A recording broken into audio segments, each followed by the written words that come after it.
बुद्धिबळाचा खेळ तुम्हाला सगळ्यांना माहिती आहे. त्या बुद्धिबळाच्या खेळाच्या पटावरती सगळी ताकदवर मंडळी असतात, ती मागच्या बाजूला असतात. हत्ती, घोडा, उंट, वजीर ही सगळी मागं असतात.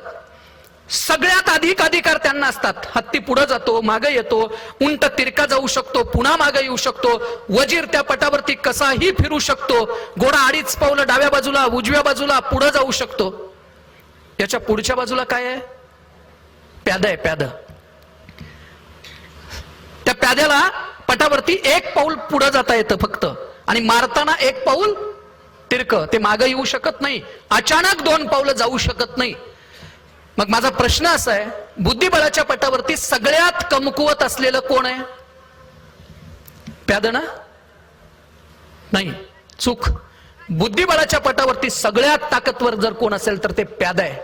त्याचं कारण असं आहे, त्या पटावरची 6 पावलं 6 घरं जर ते शांततेनं संयमानं चालत चालत चालत गेलं आणि प्याद जर शेवटच्या घरात गेलं तर तुमचा मेलेला वजीर देखील तुम्ही पटावरती घेऊ शकता. याचा अर्थ असा आहे, प्याद्यात वजीर होण्याची ताकद आहे. अट फक्त आहे, 6 घरं त्यानं सुरक्षित चालायला पाहिजे.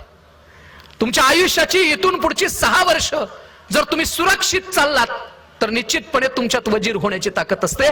प्रत्येक माणसात वजीर होण्याची ताकद असते.